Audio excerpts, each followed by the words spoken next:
Chapter 4: How Personality Develops. So, understanding personality and development requires a comprehensive look at the various influences that shape who we are. So, this chapter explores three primary factors, which is the heredity, environment, and situational experiences. So, when in heredity, it plays a significant role in determining certain traits, such as shyness or sociability, often passed down from parents to children. For example, a child with an anxious parent may inherit a tendency to feel anxious in new situations. Next, for the environment, also significantly impacts personality. A nurturing and supportive home environment can foster confidence and positive self-esteem, while a chaotic or unsafe setting may instill feelings of fear and mistrust in a child. So, lastly, situations, such as major life events or experiences, which can alter individuals' behavior and emotions. So, for example, a child who faces bullying may become withdrawn or conversely develop resilience in the face of adversity. So, by examining these influences, we can gain deeper insights into the complexities of personality development and the factors that contribute to our unique identities. Nature versus nurture. So, the nature versus nurture debate looks at how much our personality comes from our genes, which is the nature, versus our surroundings and experiences, which is the nurture. So, nature means the traits we inherit from our parents, such as our temperament and certain behaviors. For example, identical twins have the same DNA and often share similar traits, which suggests that genetics plays a big role in shaping who we are. However, even identical twins can show differences if they are raised in different environments. Next is the nurture. It refers to all the external factors that affect us as we grow up, including our family, culture, education, and life experiences. So, a child who grows up in loving, supportive home may develop confidence and good social skills, while a child in a stressful or unloving environment might struggle with trust and self-esteem. So, the example of identical twins raised apart shows how both nature and nurture work together. Even though they share the same genetic background, their different life experiences can lead to a different personalities. In the end, most experts believe that both nature and nurture are important. Our genes can influence us, but our experiences can also change how those traits are expressed, making personality development of a complex mix of both. Next is the stages of development. So, understanding the stages of development is important for seeing how personalities and behaviors form from childhood to adolescence. So, early experiences can shape how we interact with others later in life. So, positive experiences like having loving caregivers help children build trust and confidence, while negative experiences can lead to problems in adult relationships. So, Sigmund Freud's theory outlines different stages that children go through, each with its own challenges. So, in oral stage, which is birth 1 year, in this stage, infants learn trust when they are fed and comforted. If their needs are ignored, they may grow up feeling anxious or overly dependent on others. Next, in the anal stage, 1 to 3 years. Here, children begin toilet training. Praise for success fosters a sense of independence. However, harsh punishment during this stage can lead to personality traits like being overly neat or controlling later in life. Next is the phallic stage, 3 to 5 years. So during this stage, children notice differences between boys and girls. For example, a girl may feel jealous of her brother. So this can shape how they view gender roles and relationships in the future. Next is the latent period, which is 6 to 12 years. So at this stage, children focus on friendships and hobbies. Making friends through activities like sports helps them learn teamwork and social skills. Next, genital stage, 12 plus years. So in adolescence, teenagers start exploring romantic relationships. So the experience teaches them about love and intimacy, which is important for their future adult relationships. So by examining these stages, we can better understand how childhood experiences influence we become as adults. Next is the Erik Erikson's theory or stages of development. So Erik Erikson's theory of development outlines how our personality and sense of self evolve throughout life. So each stage is marked by a key challenge that shapes our identity and relationship. So there are some positive experiences during stages para dira nato i-develop ang mga kailangan ng mga qualities, while katong mga negative nga ma-experience na makalid sa mga difficulties later in life. So first is infancy. So a baby who is well cared for learns to trust others, fostering hope. In contrast, a neglected baby may grow up feeling insecure and unsure of themselves. Next, the early childhood. A toddler who is encouraged to make choices like picking their clothes builds confidence. However, a child who is overly controlled may develop feelings of shame and inadequacy. Next is the preschool. Children who play independently and take the initiative learn to explore and try new things. If they are constantly criticized, they may feel guilty about their efforts and hesitant to take risks. Next is the school age. So a child who performs well in school develops a sense of capability. Conversely, a child who struggles might feel less competent than peers might develop feelings of inferiority. Next, the adolescence. Teenagers exploring various interests can build a strong sense of identity. However, those pressured to conform may feel confused about who they truly are. Sixth is the young adulthood. Individuals forming close relationships experience feelings of love and connection. Those who struggle to form these bonds may feel lonely and disconnected. 7. Middle adulthood. Adults who feel they have made a positive impact, such as being a good parent, often feel fulfilled. In contrast, those who feel accomplished may face a midlife crisis and question their life choices. And lastly, maturity. So, older adults who reflect on their lives with satisfaction experience a sense of integrity. Those with regrets may feel despair, struggling to find peace with their past. So, by understanding these stages, we can see how our experiences shape our growth and identity throughout life. So, next is the needs versus wants.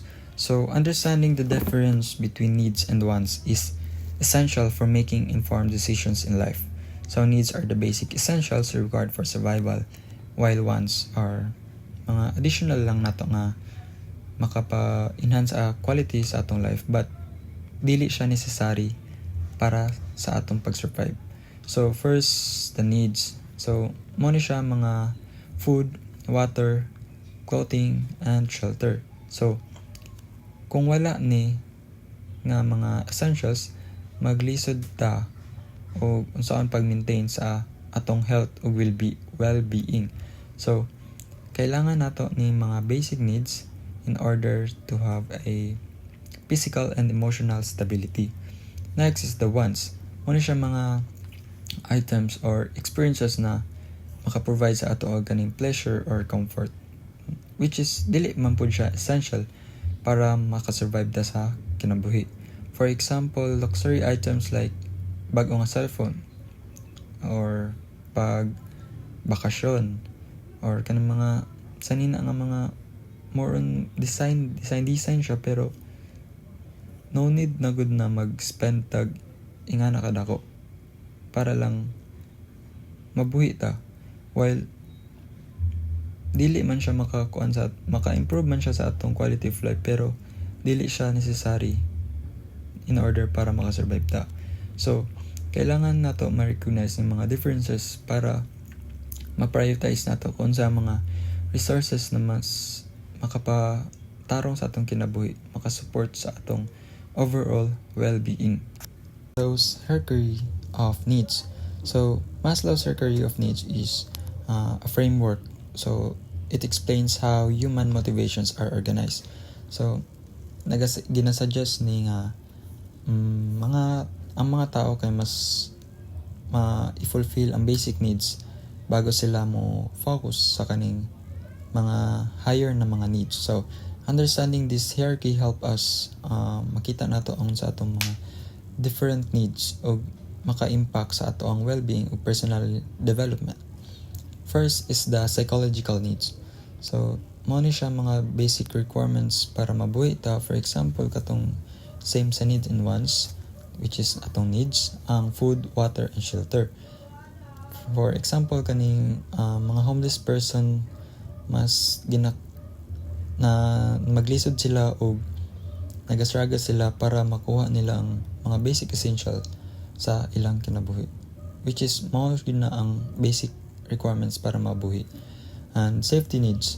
So once psychological needs are met, individuals mas gusto nila og safety ug security. For example, a person with a steady job and a safe home feels secure, while someone living in dangerous area may experience constant fear and anxiety. Next is the love and belonging. After ma-fulfill ang safety sa isa ka tao, kay mas need pa nila og social connection. Mas gusto nila magkuan og mga supportive friends, family na maka-feel sila na belong sila, and also someone nga i-isolate nila na na kung gusto nila malipay whenever they feel lonely.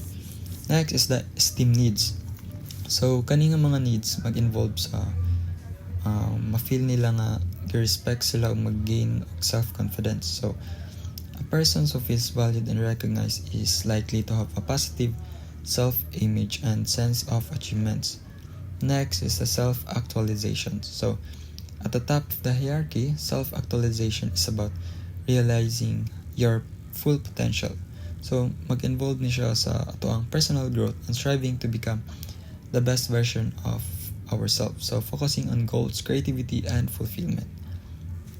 So by understanding Maslow's hierarchy, we can better appreciate how different needs influence our behaviors and motivations throughout life. So next is chapter 5, personality typing. So these are the objectives. At the end of this chapter, the student shall be able to define personality from different perspectives, explain the fourfold function of the mind, distinguish type A and type B personality, and identify one's personality. So personality. So personality is the unique blends of traits, behaviors, and emotional patterns that makes each person distinct. So it plays a critical role in shaping how individuals think, feel, and interact with the world around them. So understanding personality involves examining various psychological traits and functions of the mind that contribute to an individual's character. So some of the characteristics encompasses the distinct qualities that define a person, including their thoughts, feelings, and behaviors. In psychological traits, so it includes traits such as shyness, friendliness, or aggressiveness, which influence how individuals make choices and interact with others. Impact of interaction. So personality affects social responses and interactions, influencing relationships and communication styles. Functions of mind. So first is the memory or chitta. So this is the subconscious storehouse of past experiences, influencing behavior and character through both positive and negative memories. Second is the deliberation and conceptualization or manas. So ginaalaw ni niya na i-consider to mga options and mga na-generate na mga ideas which is maka-help ni siya para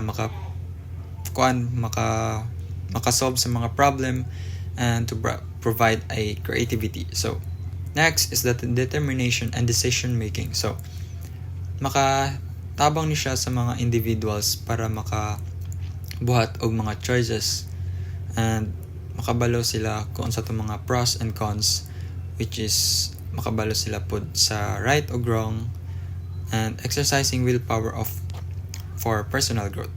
Next is the I consciousness or ahamkara. So kaninga awareness in oneself kay maka-affect ni siya sa reaction sa mga life events, like linking happiness to positive experiences and misery to negative ones. Next, determinants of personality. So, heredity, which is genetic factors na maka-influence sa atong personality traits, such as temperament, which can affect behaviors from birth. Next is the environment. So, experiences sa atong surroundings, including the family, culture, and social interactions, shape personality by providing context for behavior and beliefs. Next is the locus of control. So, locus of control refers to an individual's belief about how much control they have over events in their life. So, there are two types, which is internal locus and external locus. So, internal locus, individuals believe they are responsible for their successes and failures, leading to a proactive approach. Next is the external locus. Individuals feel that external factors like luck or other people determine their outcomes, potentially leading to feelings of helplessness. Next is a type A and type B personalities. So type A, characterized by competitiveness, impatience, and high stress approach, while they thrive in fast-paced environments. So mag-struggle po sila sa mga stress-related issues and collaboration. Next is a type B, which is defined din siya as more relaxed demeanor, and type B individuals are sociable and patient. So they have the calm approach, which is mo ni siya kuan sa ilang leadership roles, which is mag-require ni siya og ganing decision making og interpersonal skills. So by exploring these aspects in personalities, we can gain a deeper understanding on the influences on behavior and interactions sa isa ka personality, sa isa ka individual. Self-esteem ay isang katangian ng personalidad na may kinalaman sa kung gaano kalakas ang pakiramdam mo sa iyong sarili. Ito ay ang pinakahalatang pakiramdam ng sariling halaga. Bilang tao, mayroon kang matatag na pananaw tungkol sa iyong sarili na tinatawag na self-concept. Ang self-concept ay sumasailalim sa kung paano mo tinitingnan ang iyong sarili. Sa madaling salita, ang iyong self-esteem ay nakakaapekto sa iyong self-concept at kung paano ka nakikitungo sa mundo. Ang isang tao na may mataas na self-esteem ay may mga sumusunod na katangian. First is positive feeling about self. May positibong pananaw sa sarili. Second is self-strengths and weaknesses. Nauunawaan na may mga lakas at kahinaan siya. Third is more strengths than weaknesses. Naniniwala na mas marami ang kanyang mga lakas kesa kahinaan. Fourth is importance of strengths. Naniniwala na mas malaga ang mga lakas kaysa kahinaan. Fifth is sense of importance. Naniniwala na siya isang mahalagang tao. Six is responsibility. Naghahanap ng mga responsibilidad. Seven is inspires others. Nakakapagbigay ng inspirasyon sa iba. Self-efficacy. Ayon kay Ventura, ay ang pananaw ng isang tao sa kanyang kakayahan na magtagumpay sa isang particular na gawain. It reflects how confident you are that you can perform a task effectively. Kung mataas ang self-efficacy mo, mas handa kang harapin ang mga hamon at na mas mataas ang responsibilidad na magtagumpay. Ang self-efficacy ay ang paniniwala ng isang tao na siya ay may kakayahang magtagumpay na makamit ang mga layunin. Narito ang mga katangian ng isang tao na may mataas na self-efficacy. First is knowledge and skills. May paniniwala na mayroon siyang kalaman at kasanayan sa kailangan para magtagumpay. Second is effort. May kakayahang magbigay ng kinakailangan pagsikap upang makamit ang mga gawain. Third is overcoming obstacles. Kaya niyang malampasan ang anumang hadlang na maaaring lumitaw habang nagtatrabaho. Fourth is confidence in success. Walang pagdududa sa kakayahan niyang magtagumpay sa mga gawain. Fifth is self-esteem. May mataas na self-esteem. Sa mga organisasyon, may mga empleyadong mas mataas ang self-efficacy kaysa sa iba. Narito ang ilang mga pagmumula na maaaring maapekto ang self-efficacy. First is past mastery experience. Mga karanasan sa nakaraan kung saan siya ay nagtagumpay. Second is observation. Pagtanaw sa iba na magtagumpay at makuha ang obligasyon mula dito. Third is persuasive. Mga salitang nagbibigay ng malakas ng loob mula sa iba. Fourth is assessment. Pagsusuri sa sariling kakayahan at pag-unawa sa mga nagawa. Fifth is availability of help. Ang pagkaroon ng suporta at tulong mula sa iba. Self-monitoring. Self-monitoring is a personality trait that influences behavior at work by managing how one is perceived by others. Ito ay proseso ng pagmamasid at pag-aangkop ng pag-uugali batay sa mga paiwating mula sa kabliran. It involves modifying actions to meet the expectation of specific situations of a positive impression. So for the next topic is about positive and negative effect. So positive effect is an individual tendency to accentuate the positive aspects of himself or herself, other people, and the world in general. And negative effect is an individual's tendency to accentuate the negative aspects of himself or herself, other people, and the world in general by Nelson and Quick 1997. So, positive, kumbaga pag positive ka, syempre mapakita jud nimo imong positive side or good side. Ma-appreciate nimo imong kaugalingon for being positive, pati ubang tao ug mga maayong butang sa tibuok kalibutan. While ang negative naman, syempre kabalik tara siya sa positive, diri is puro pud bad imong mapakita sa uban. And then mo na siya mag-lead sa imong nganong ma-insecure ka, ma-offend ka, kasi mo na siyang epekto sa pagiging negative. Mas mubugat imong feeling pag puno kag negativity sa imong kaugalingon or ka nang magkimkim kag sama ng loob sa imong kapwa or even sa tibuok kalibutan. So, natay 10 ka characteristics or common characteristics as negators. Number 1 is they usually keep to themselves, having no one to participate in group activities. Kanang kumbaga mga KJ or tamad na tao, dili hilig mag-apil-apil og mga group activities or school activities kana. Then number 2, they often act selfishly, kanang ulit ka or ayaw mo nang namimigay even in your friends, siguro gusto mo yung sinasarili mo lang. Number 3, they never think a project will succeed even if they are in charge. So, di nagbibigay ng pagpapahalaga sa ginagawa. Kumbaga, kahit gawain nila yun, is wala silang pake. So, parang pinapabayaan lang nila. Ganun. Di nila binibigyan ng importansya. Number 4, they have an I can't attitude instead of I can attitude. So, in short, pag tinamad ka, puno ka ng I can't, puro I can't yung sinasagot mo kahit kaya mo naman yung pinapagawa sa iyo. Number 5, they spend much of their time to criticizing their employers and every business decision made. Ayaw paawat sa pagka-criticize sa ibang tao at sa desisyon na ginagawa ng kumpanya, palagi silang may masasabi.